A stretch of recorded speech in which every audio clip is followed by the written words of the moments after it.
Alhamdulillah, wassalatu wassalamu ala Rasulillah. All praise is due to Allah, and may Allah's peace and blessings be on the last messenger of Allah.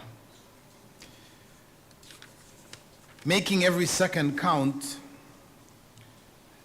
is a title which calls us to reflect on the seconds that we do have. The seconds about which Prophet Muhammad sallallahu alayhi wasallam had said, "Ni'matani maghbunun fihima kathirun minan nas." There are two blessings about which many people are deluded. As-sihhatu wal-faragh. Good health and spare time. The delusion with regards to spare time is the idea that there is in fact time to spare. Reality is that there is no time to spare, because we will be asked about every second of our lives. So if that is the case, then really there is no time to spare. If there's time in our lives where we'll not be asked, it was vacation time, it was spare time, then in that period of time we would be free to do whatever we wished. However, Prophet Muhammad ﷺ had said, لا تزول قدم عبد يوم القيامة حتى يسأل عن أربع.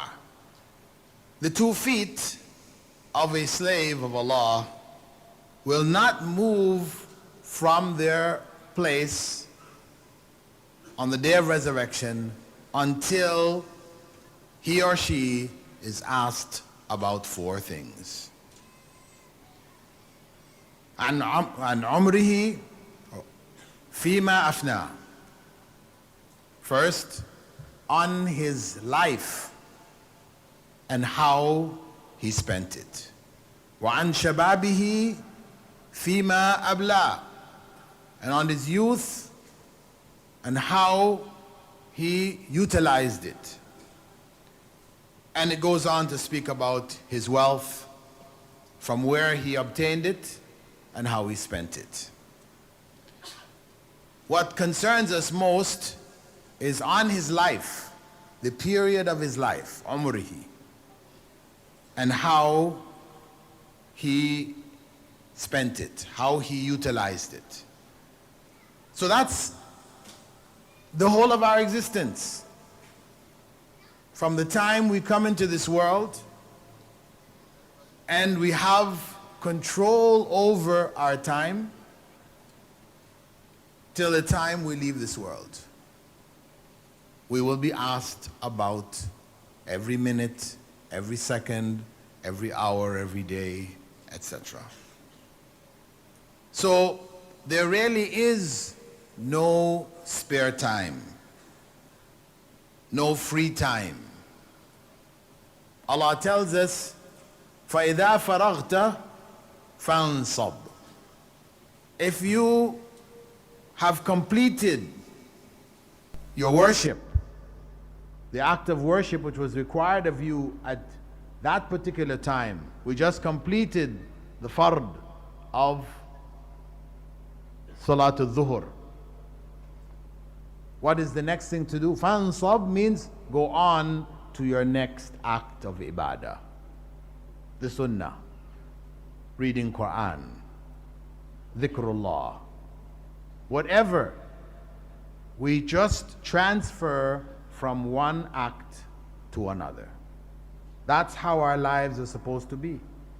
And that's why Prophet Muhammad ﷺ, oftentimes he told us to seek refuge in Allah at the end of our prayers. We're told to seek refuge in Allah from the trials of living and dying. Fitnat al-mahya wal-mamat. The trials of living refer to utilizing that time according to how Allah subhanahu wa ta'ala told us in the Quran, قُلْ إِنَّ صَلَاتِي ونسكي ومحياي ومماتي لله رب العالمين. Say, indeed, my sacrifices, my prayers, my living and my dying are for Allah, the Lord of all the worlds. So for the believer, all of his or her life is supposed to be dedicated to Allah. Meaning, there is no spare time. If all of the life is dedicated, there is no spare time. If we are supposed to shift from one act of worship to another, there is no spare time. All of our life is supposed to be transformed into worship. If we successfully make that transformation, then we will be fulfilling the commandment, فَإِذَا فَرَغْتَ فَانْصَبْ. But if we don't make that transformation, where we engage ourselves in acts wherein we don't remember Allah,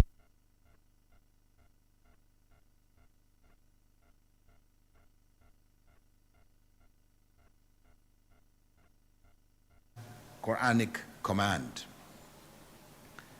And Al-Hasan al-Basri, he was known to say, whenever a new day comes, it says to humankind, I am a new day, and I am a witness to your deeds. And if I go, I will never come back. If I go, I will never come back. With each new day, that day becomes a witness to the deeds that we do in those days. And every minute which goes, every hour, we cannot bring it back again. It is gone. So either we make the best of that time, or we waste it. We kill it.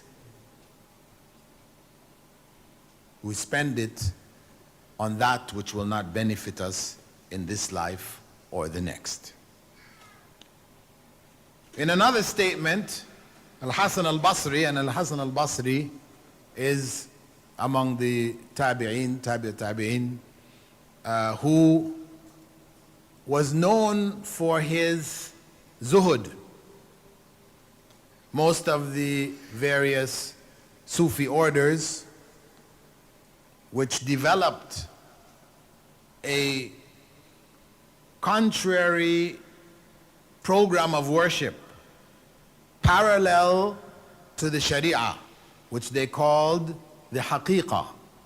When they trace their practices back, they always or usually will trace it through Al-Hasan al-Basri. So if one, al-Basri meaning is from Basra, his name is Al-Hasan, one would think that he was a leading Sufi. But reality, when one goes to see who he was one of the leading scholars of mainstream Islam. He was not a Sufi. The practices that have developed in all of the various turuq or tariqas of Sufiya cannot be traced to him. He was not known to teach these things. But people will put his name there in order to give validity to their practice. Like Christians will put the name Matthew, Mark, Luke, and John on the Gospels to give validity to these Gospels. Though Matthew, Mark, Luke, and John had nothing to do with these Gospels at all. And they're not really even sure who was Matthew, Mark, Luke, and John. In the case of Hasan Basri, we know who he is. But point is, they will use his name. He said, O son of Adam, you are only days. You, in the totality of your existence, is only a group of days. If one day passes, a part of you is gone. That is our reality.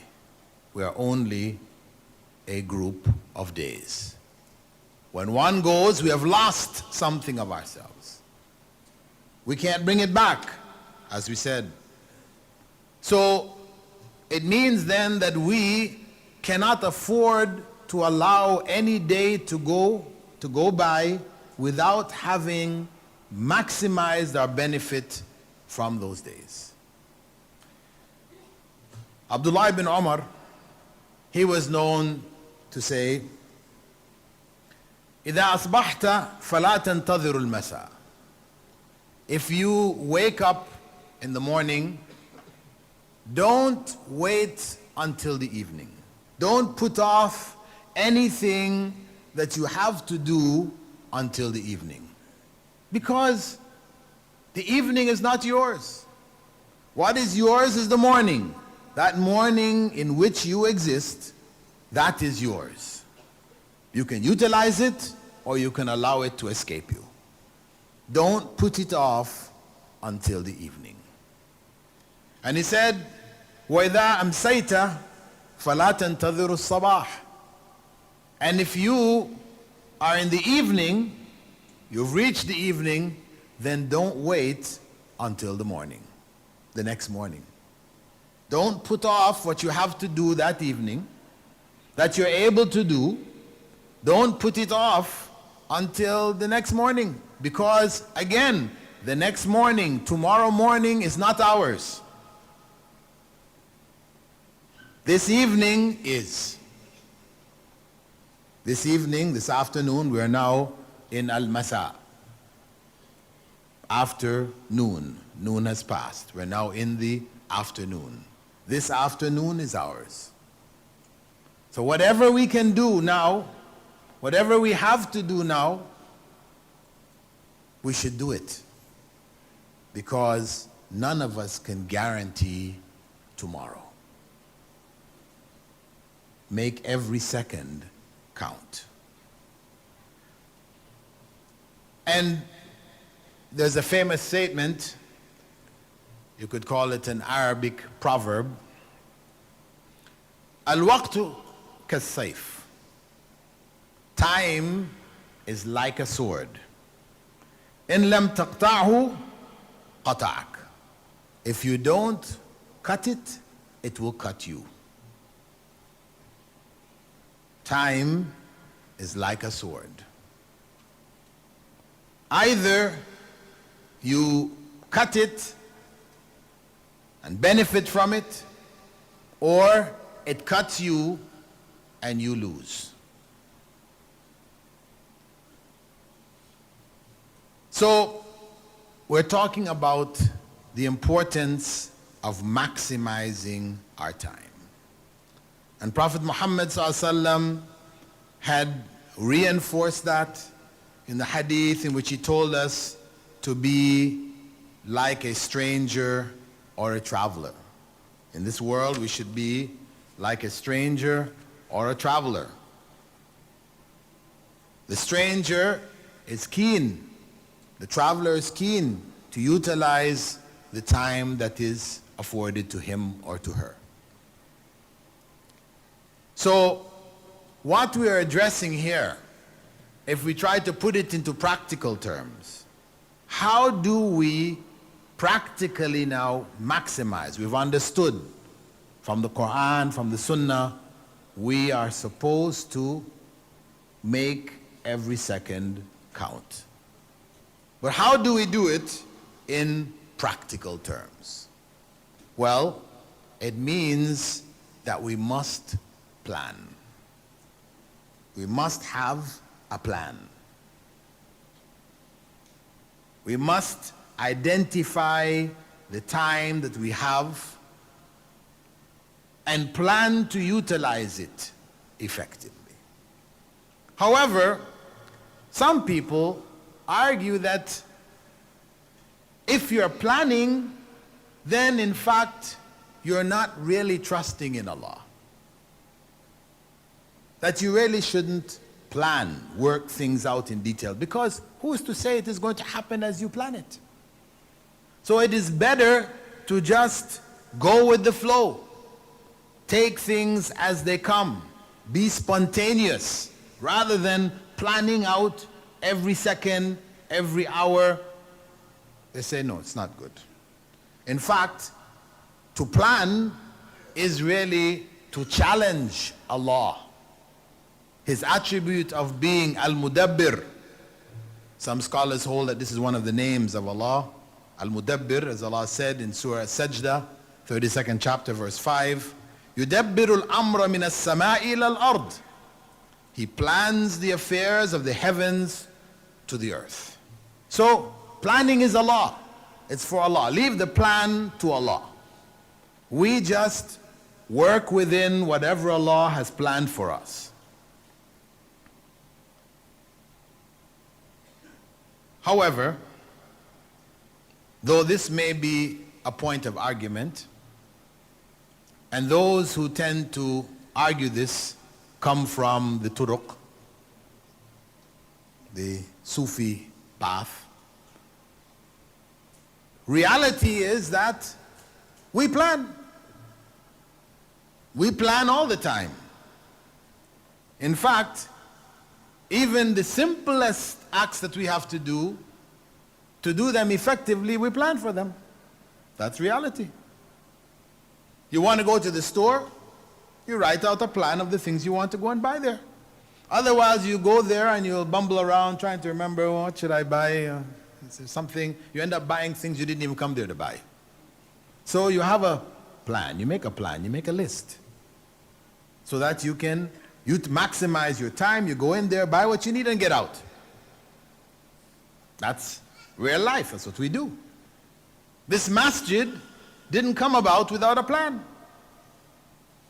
We want to change the carpet. We make a plan. We want to build anything. You have to make a plan.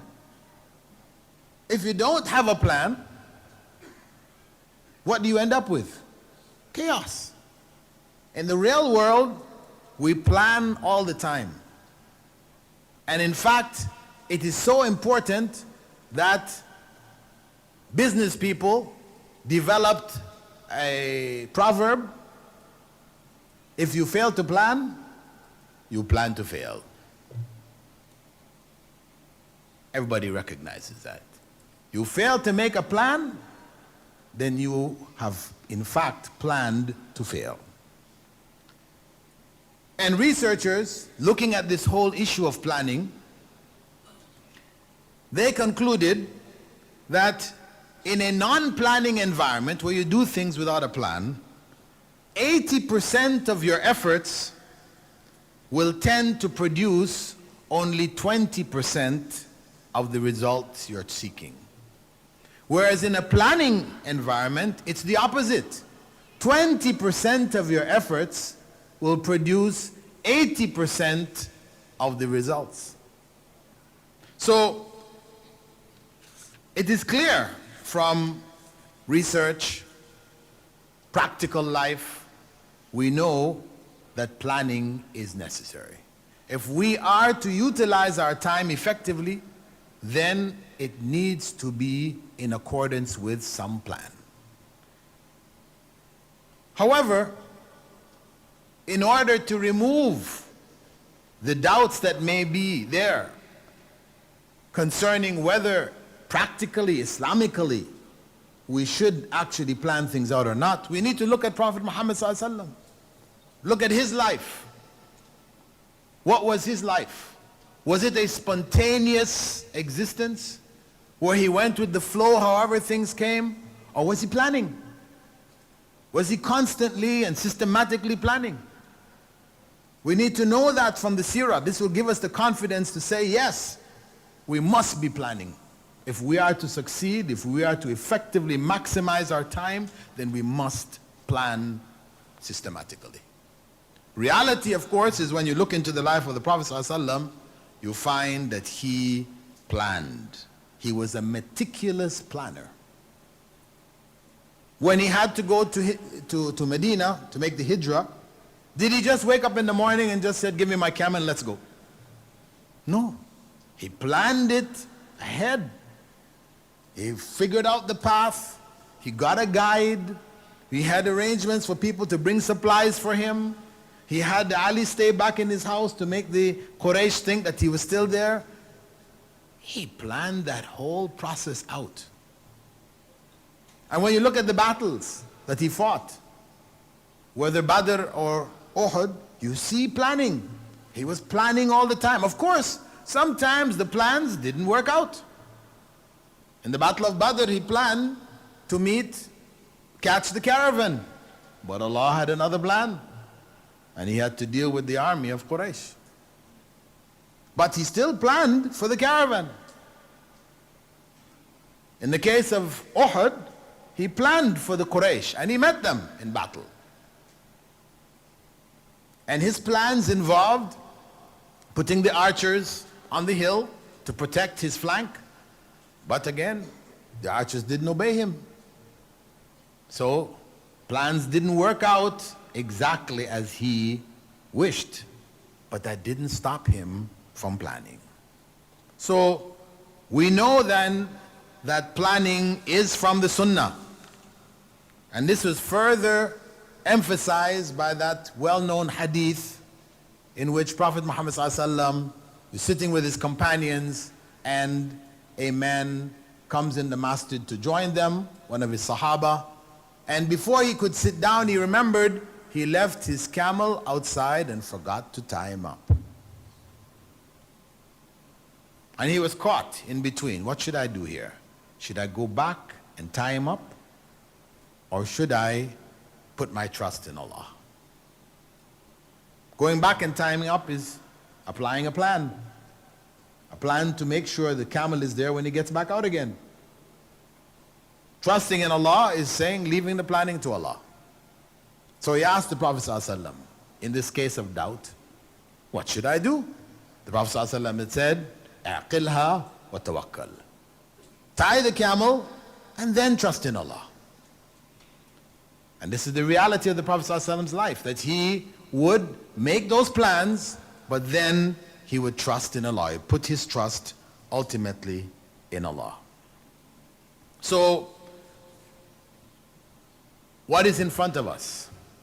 To maximize our time, we must plan properly. Planning requires, first and foremost, setting goals. We have this time, our lifetime. If we are to plan to utilize this time which we have, this lifetime consisting of a few days, a few hours, then we must be clear as to what our goal is. If we're unclear about the goal, then how can we effectively utilize our time? We can't, because we don't know what the time was for. So setting the goal is the starting point. We have to clearly set our goals.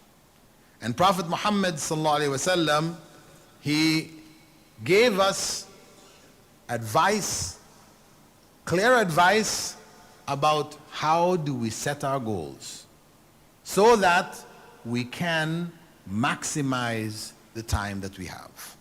He said in a hadith narrated by Zayd ibn Thabit, "Man kanat ad-dunya hamma فرق الله عليه أمره وجعل فقره بين عينيه ولم يأته من الدنيا إلا ما كتب له."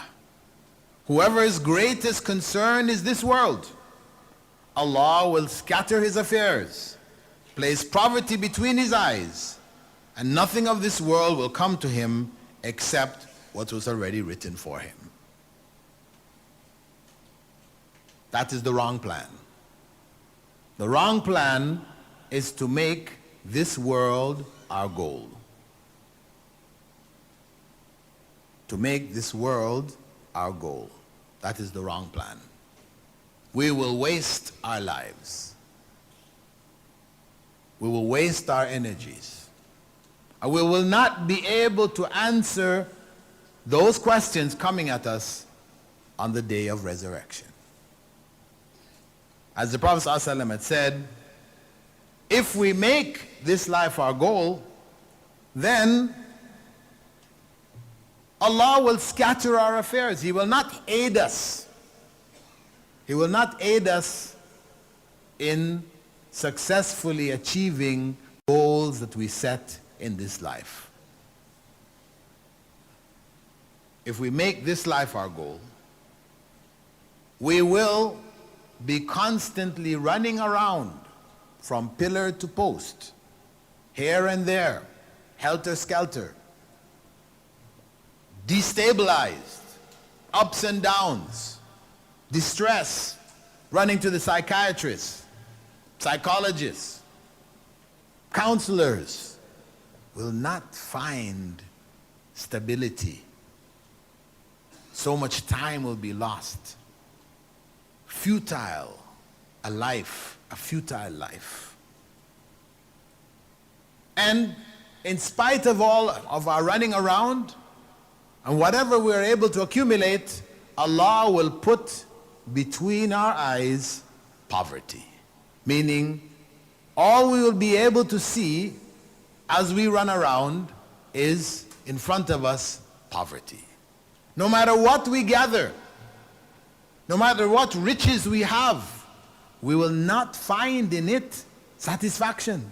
Though the media tells us happiness is having lots of money, houses, cars, vacation to the Caribbean, all of this image, these images that are pumped through the television, the newspapers, magazines, pumped at us. Happiness lies in the dunya. But it doesn't. That's not where it is. Because as we strive for the dunya, we will never find calm, peace. Our hearts will not find rest.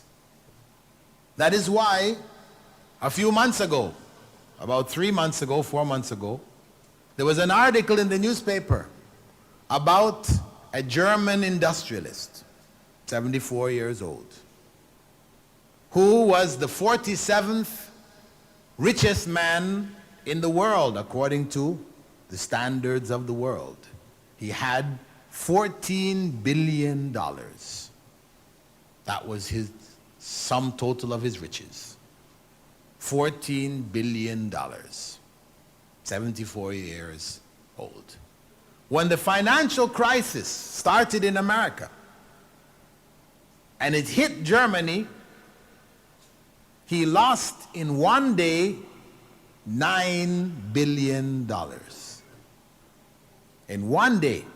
He had spent so much of his life accumulating 14 billion, and in one day he lost 9 billion. Do you know what this man did? He killed himself. He committed suicide. 74 years old. Having worked all these years, he loses $9 billion and commits suicide. Of course, all of you realize that he has still how much in the bank? He still has $5 billion. $5 billion. And he takes his life. Because all he can see is the loss of the 9. It doesn't compute in his brain that you still have 5. That if you try to spend $1,000 every day, you would be dead and gone and you still hadn't even dented the 5. That's reality. But he couldn't see it. Because Allah had put poverty between his eyes. That is the reality. No satisfaction. On the other hand, Prophet Muhammad ﷺ had said, وَمَنْ كَانَتِ الْآخِرَةُ نِيَّتَهُ جَمَعَ اللَّهُ لَهُ أَمْرَهُ وجعل غناه في قلبي وأتته الدنيا وهي راغمة. But whoever has the next world as his intention, his focus, his goal is the next world, Allah will gather his affairs and place richness in his heart, and the world will come to him submissively. Where the goal is the akhirah, then Allah gives his heart contentment. Richness, as the Prophet ﷺ had said, لَيْسَ الْغِنَى مِنْ كَثْرَةُ الْعَرَضِ. True wealth, richness, is not from having accumulated many commodities. لكن الغنى غنى النفس. However, true wealth is wealth of the soul.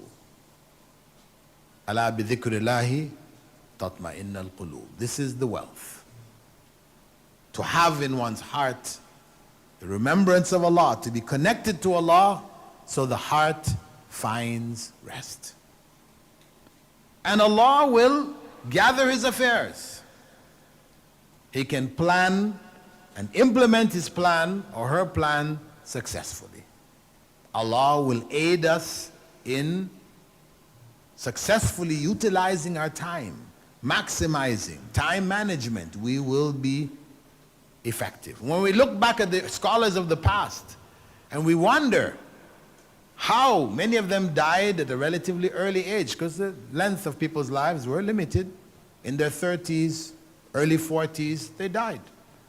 But when you look at the works that they completed, you wonder how in the world could they have written all of this? People like Ibn Taymiyyah, Ibn al-Qayyim and others, how could they have completed all of this? Imam al-Shafi'i and others. Ahmad ibn Hanbal gathering 40,000 hadiths. How? Where did they have the time? Today when we look at it, we say it's impossible. But Allah put barakah in their time. He blessed their time. And the world will come to us. Instead of us having to chase it, whatever we need will come as our need arises. That is the promise of Rasulullah sallallahu alaihi wasallam. We don't have to focus on it. We focus on the akhirah, utilizing our time effectively. So, Prophet Muhammad sallallahu alaihi wasallam, he gave us this piece of guidance for effective planning. The second element which we have to consider in terms of planning to utilize our time effectively is that we must determine our prerequisites. What are the prerequisites to be able to achieve the goals that we have set? We set goals. The goal is the akhirah. What is the prerequisite? What do we need to achieve those goals? We have to identify them. Again, if we just have a goal in our mind, okay, this is a wonderful goal, but we haven't figured out what we need to do to get there, then what is the use of that goal? It means we're going to be doing many things which will not help us to get to that goal. They will not put us on the right path, so we'll still be wasting time and energy. So if we have identified our goal as paradise, this is what it is. When we say the akhirah, we're talking about paradise, because akhirah also has hell. That's not the goal. Right? The goal is paradise. So if that is the goal in the next life, then we have to identify the prerequisites to achieve that goal. What are the prerequisites? What is the fundamental prerequisite? What is required that we must achieve, that we must utilize in order to get to paradise in the next life? What is it? One word.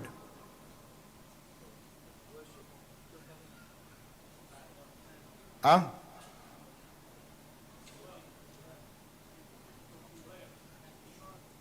Salah, prayer.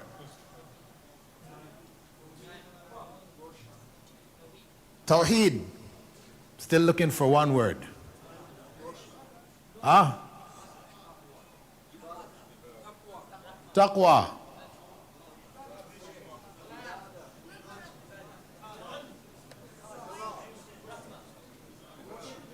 How about Islam? Huh? How about Islam, which sums it all up, right? Rather than the bits and pieces, the thing that we require, prerequisite, is Islam. That we must do Islam in order to achieve the akhirah. In doing Islam, we must have taqwa. We must establish salah. But it's not just salah, we also have to fast. We have to do all of the things which Islam requires of us. In other words, all of our lives should be governed by Islam. It's to bring Islam completely into our lives. Most of us today are, as they say in the West, half-stepping. Half-stepping. Meaning we have one foot in Islam and we got one foot out. So we only made a half step. We haven't made a complete step. Whereas Allah tells us, "Udkhulu fi silmi kaffa." Enter into Islam completely. That's the Islam that is going to get us to that goal. That is the prerequisite, that we are completely in Islam. There's no aspect of our lives which is in fact outside of Islam. Meaning, practically speaking, that we must identify true Islam, which encompasses all our lives, and distinguish it from cultural Islam, which most Muslims today practice. Because cultural Islam, with its legacy, its baggage, will not carry us to paradise. Because it contains so much which is against true Islam. So for us to succeed, we must identify what in fact is true Islam. Otherwise, we're no different from Christians, Sikhs, Hindus, and others who are following their cultural traditions. Inside of those cultural traditions, there are some truths. There are some truths. But it's not going to take them to paradise. Because the cultural traditions dominate, divert, and so people will not achieve the goal. So it is essential that we realize that the true prerequisite is Islam, which was brought by Prophet Muhammad sallallahu alaihi wasallam. The true Islam, the pure Islam, which is free from innovations and deviations. Sincere Islam. And that sincere Islam is, in fact, real submission, true submission to the will of Allah. It is known. True submission to Allah. And that submission is submission where? Where is that happening? It is happening first and foremost in the heart. This is where submission takes place, first and foremost. Externally, we might submit. We comply with the rules. But if we haven't submitted internally, will that external action take us to paradise? No. It must be fundamentally internal. Then that internal is transformed to the external. Now, as children, of course, when we teach Islam, we teach them externals. Because to be able to grasp the internals at the early age, not so easy. As we try to keep them aware of Allah, relate things back to Allah, we're trying to develop a consciousness within them which links that external to the internal. But ultimately, we must understand that the Islam which is going to take us to the Akhirah, which will aid us in utilizing every minute of our day, is the one based on submission to Allah subhanahu wa ta'ala. And that submission, I'm sure you will agree with me, cannot be inherited. You cannot inherit from your parents submission. That is a spiritual act which each and every one of us has to do himself or herself. Nobody can do it for us.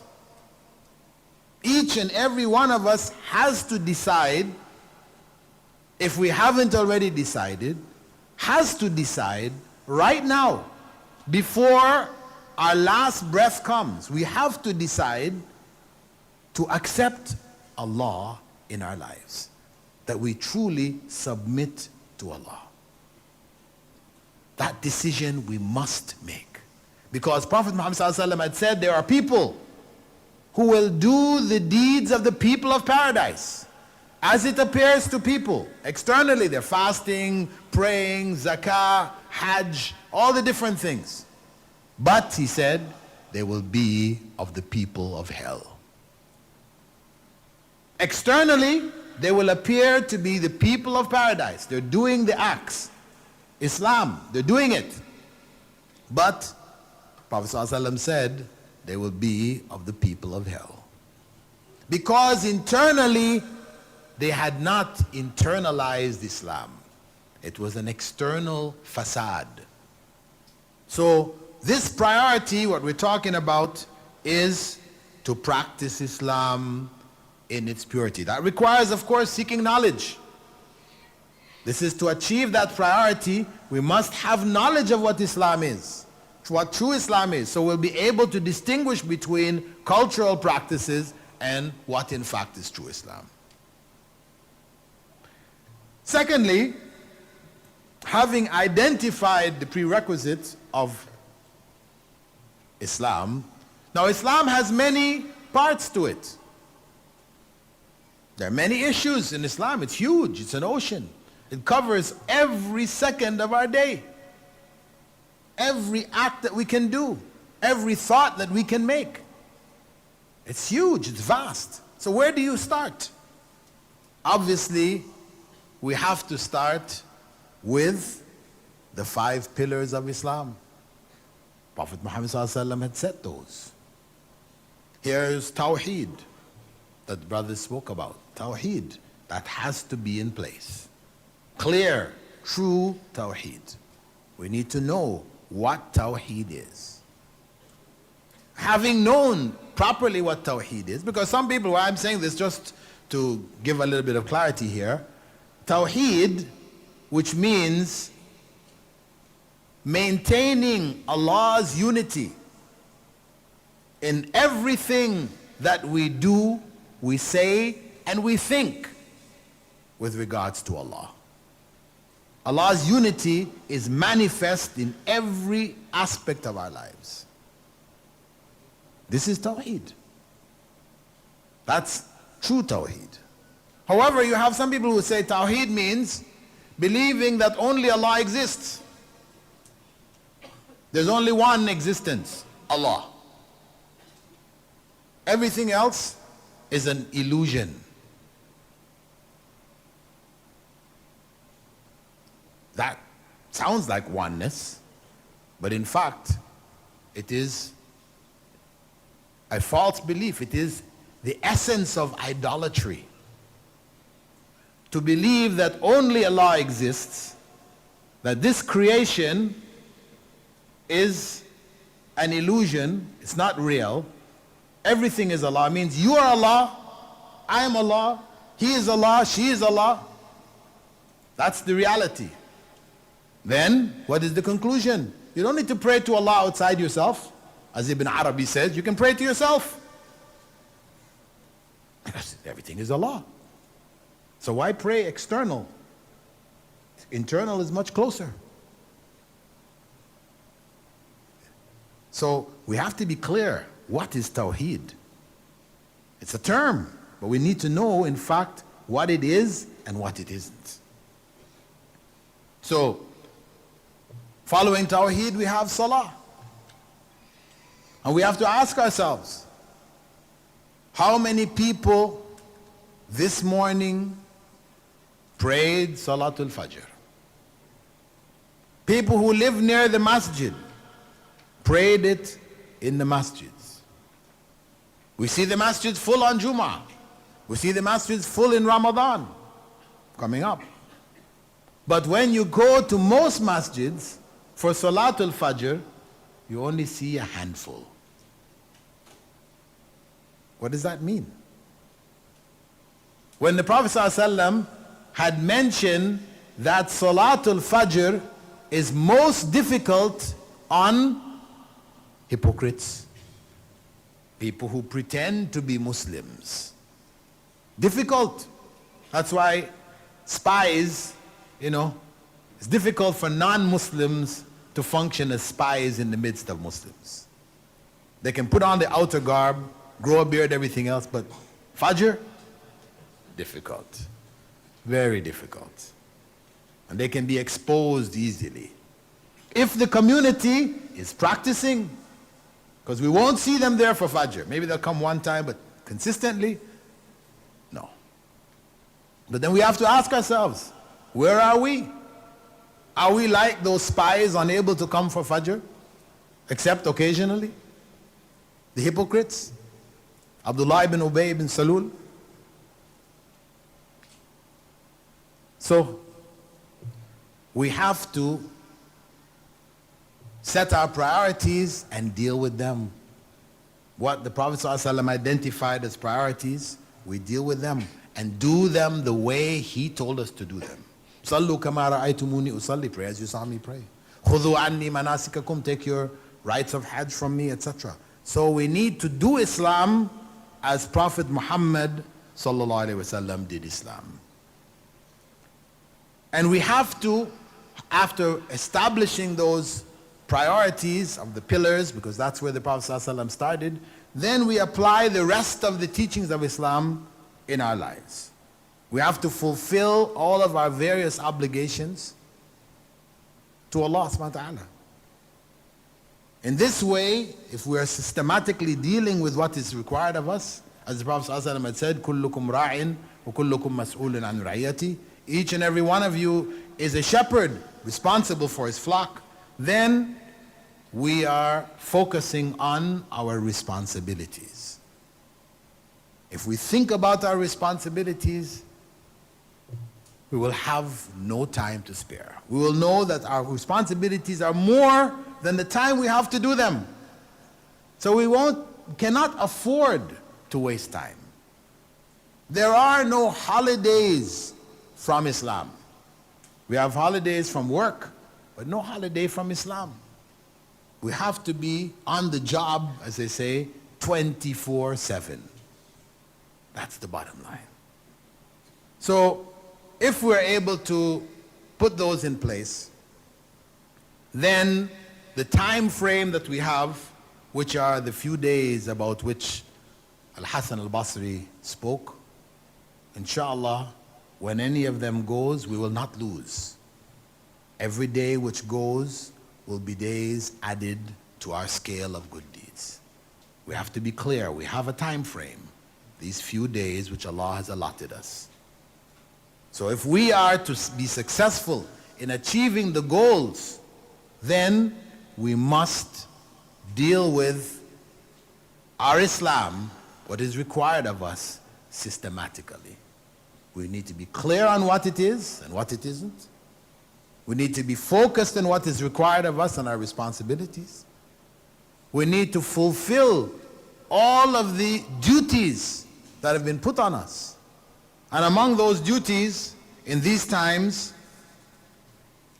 as a closing thought, is the importance of educating our families.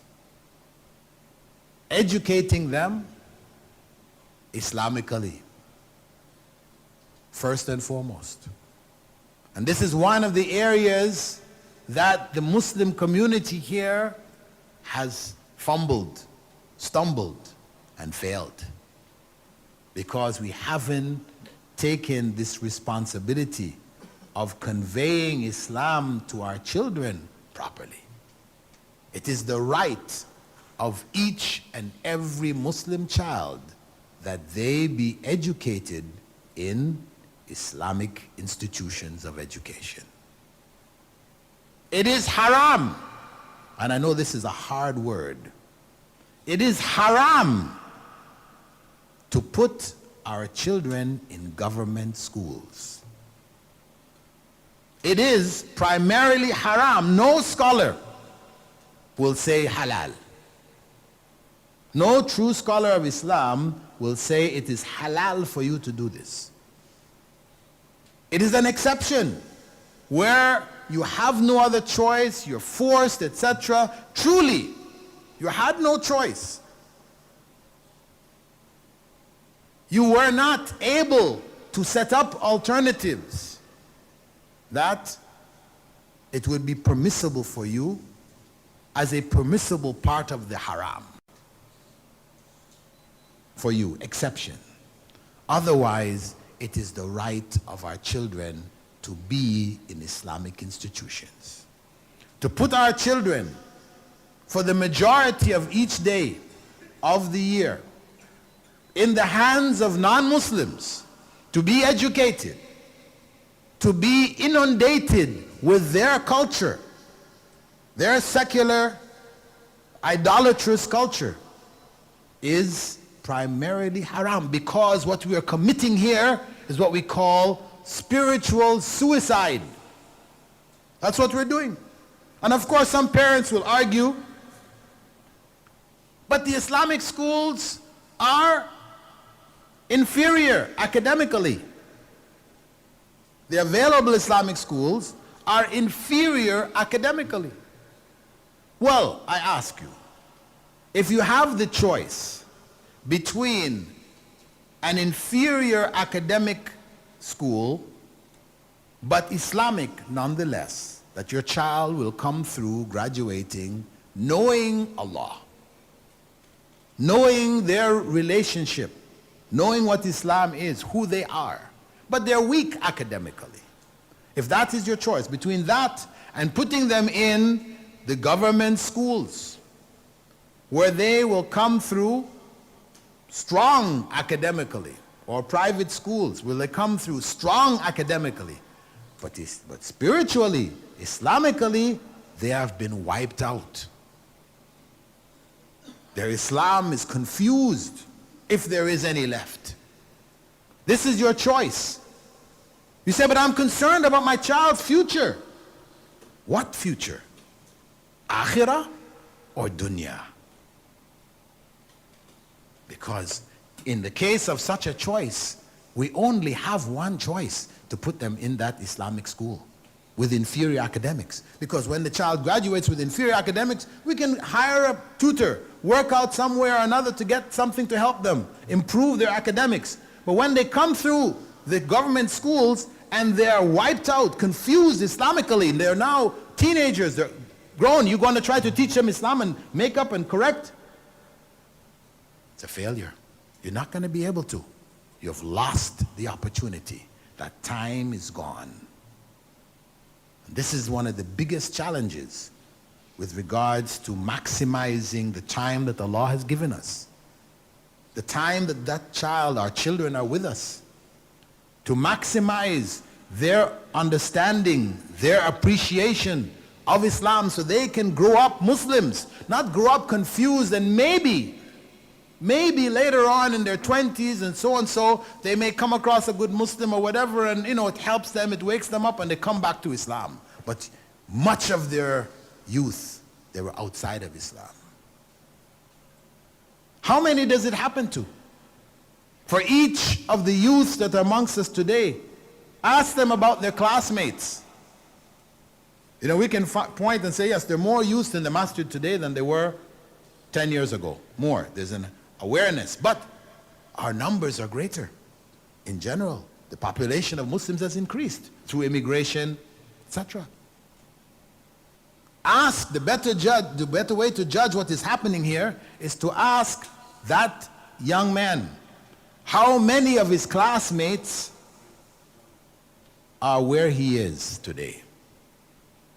And you will find consistently throughout the country that 80%, 90% of his classmates are lost.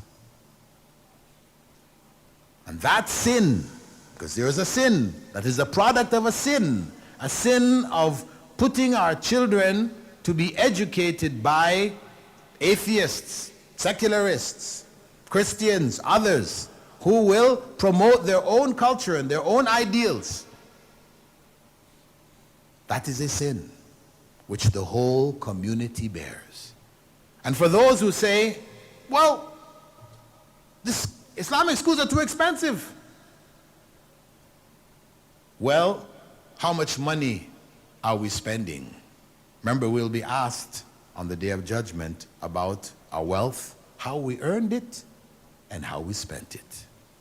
If we go back into our lives and look at the money that we waste for a variety of things, and we say, let's sacrifice those things and put our children in the Islamic school, for many of us it is still possible. And for those of us who can't, what do? You homeschool. There is homeschooling.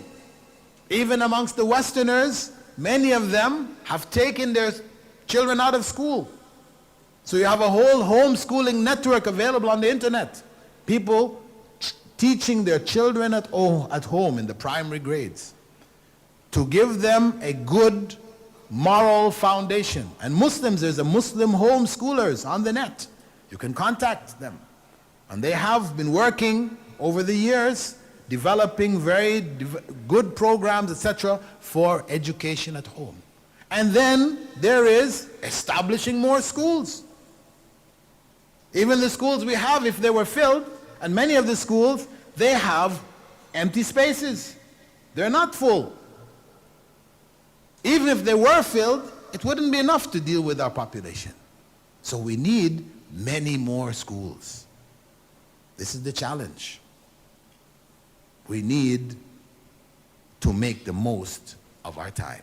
Our time here, the time that our children are in our care, we will be asked. We have to answer about how we spent our time and how we help them spend their time. What have we actually done? What have we sacrificed? Brothers and sisters, I ask Allah subhanahu wa ta'ala to give us the tawfiq to awaken from our sleep and to submit ourselves truly to Allah subhanahu wa ta'ala, to leave this masjid today with our faith renewed, coming back to true Islam and fulfilling our responsibilities, not only to ourselves, but to our families. To raise a generation that will know Islam.